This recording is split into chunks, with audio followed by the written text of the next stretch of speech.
As the sun dipped below the skyline of New York City, casting a warm glow over the streets, a small, unassuming restaurant called Hearthstone stood proudly among the towering giants surrounding it. Known for its rustic charm and home-cooked meals, Hearthstone was a sanctuary for those seeking comfort and community amidst the city's chaos. Inside, the air was filled with the aroma of simmering sauces and freshly baked bread, a symphony of clinking glasses and soft laughter echoing off the exposed brick walls. At the helm of Hearthstone was Emily Carter, a woman in her 60s who had poured her heart and soul into the establishment for over 4 decades.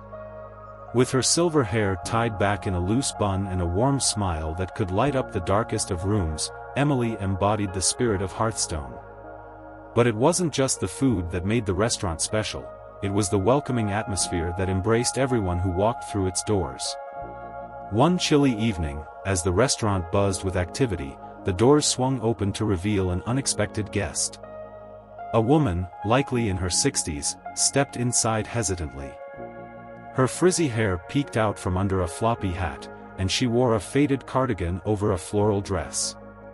She was accompanied by a scruffy dog with soulful eyes that seemed to take in the grandeur of the restaurant with curious indifference.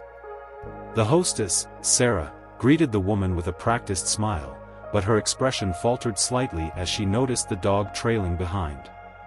"I'm sorry, ma'am, but we have a strict no-pets policy here," she said, her tone polite yet firm.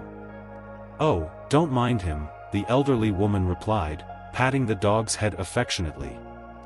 "He's very well behaved, I promise." Around them, conversations hushed as diners exchanged puzzled glances. This was not the scene one would expect at Hearthstone, a place known for its elegance and exclusivity. The hostess, clearly flustered, reiterated the policy. "Pets aren't allowed, ma'am. You'll need to leave the dog outside." The elderly woman's smile didn't waver. "I understand, dear," she said softly. "But you see, he's not just a pet, he's my companion. We've been through a lot together." Just then, a waitress named Lisa approached, known for her sharp tongue and dismissive attitude toward anyone she deemed unworthy of the restaurant's elegance. "What seems to be the problem?" she asked, crossing her arms. "This lady thinks it's acceptable to bring a dog into a fine dining establishment," Sarah explained, her voice tinged with relief at having passed the issue on. Lisa's eyes flicked from the dog to the elderly woman, her lip curling slightly. "This isn't a park," she said flatly. "We have standards here." The elderly woman met Lisa's gaze with a steady calmness. "Standards are important," she replied, "but kindness is even more so." Lisa let out a short, derisive laugh. "Kindness won't keep the floors clean," she retorted. "The dog goes or you both do." A nearby couple gasped, their eyes wide with disbelief at the unfolding drama. The elderly woman hesitated, glancing down at her furry companion, who sat quietly at her feet. "I understand your concerns," she said after a moment, "but I assure you he won't cause any trouble. I'll keep him under the table, out of sight." Lisa's expression hardened. "This isn't up for debate. If you can't follow the rules, you shouldn't have come here in the first place." Feeling the weight of the moment, the elderly woman sighed and bent down to pat the dog's head. "Come on, buddy, let's go," she said softly. As they turned to leave, the dog let out a low whimper, its sadness palpable and tugging at the hearts of several nearby diners. Just as the pair reached the door, something unexpected happened. The dog planted its paws firmly on the marble floor, refusing to move. Letting out a determined bark, it caught everyone's attention. The elderly woman tugged gently on the leash, but the dog remained steadfast, eyes fixed on something in the distance. "Now what?" Lisa snapped, her patience wearing thin. The elderly woman followed the dog's gaze, her expression shifting from concern to surprise. "I think he's found something," she said, a smile beginning to form. But before anyone could react, the dog bolted, slipping out of its leash and darting toward the back of the restaurant, barking insistently. Diners gasped, plates rattling as the dog wove through the tables with surprising agility. It finally came to a halt near the kitchen doors, barking at a framed photograph hanging on the wall. The elderly woman caught up, slightly out of breath but calm. She knelt beside the dog, placing a hand on its back to soothe it. "What is it, buddy?" she murmured, drawing the attention of the staff and diners, who watched in stunned silence. As she reached up to remove the photograph from the wall, Lisa stormed over, her face flushed with anger. "What do you think you're doing?" she demanded. The elderly woman, Margaret, held the photograph in her hands, her expression unreadable. "This," she said, her voice steady, "is where it all began." Lisa scoffed. "That's just an old photograph. You have no right to touch it." Ignoring Lisa's outburst, Margaret held the picture up for everyone to see. It depicted a much simpler version of Hearthstone, with wooden tables and handwritten menus. "I remember this day vividly," she said, nostalgia filling her voice. "This was taken over 40 years ago when the restaurant first opened. Back then, it wasn't about luxury, it was about community." Lisa frowned, crossing her arms.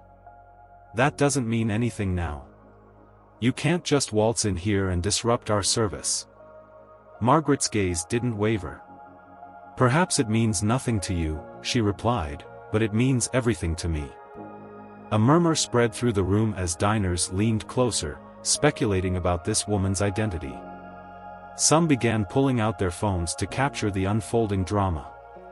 "Enough!" Lisa snapped, her discomfort evident. "You need to leave." Just then, a deep voice interrupted from the back of the room. "What's going on here?" The restaurant's manager, Mark, approached, his demeanor calm but curious.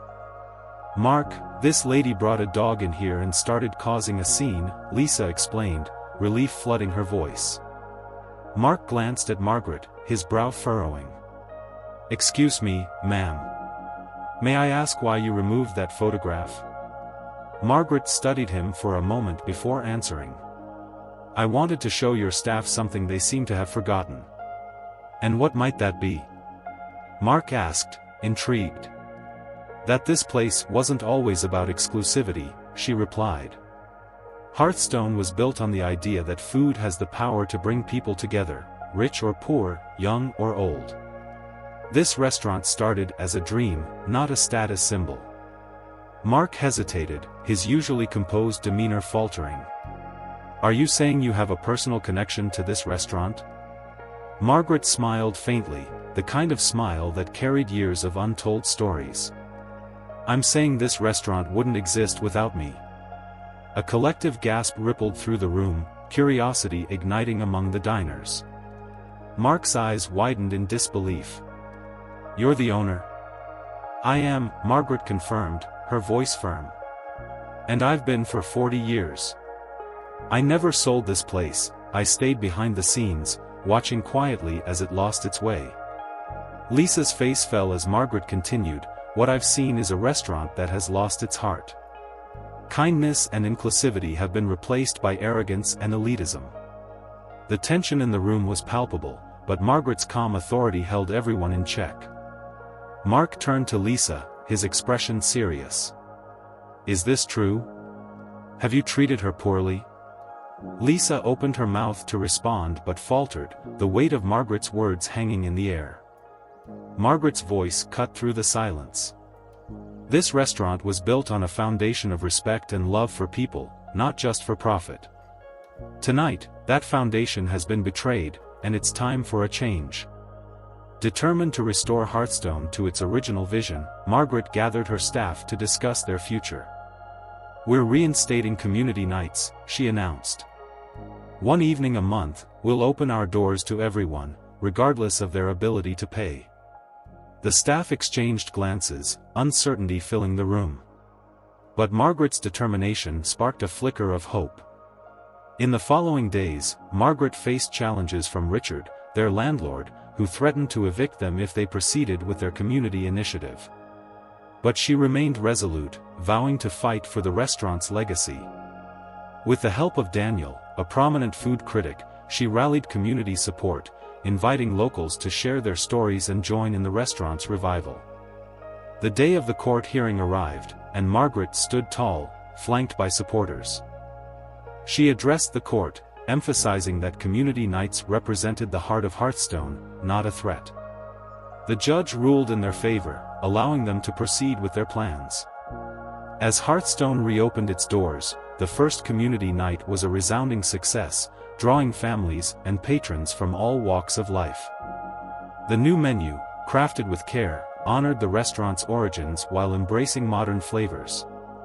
Months later, as Margaret reflected on the journey, she realized that Hearthstone had transformed into something more than just a restaurant.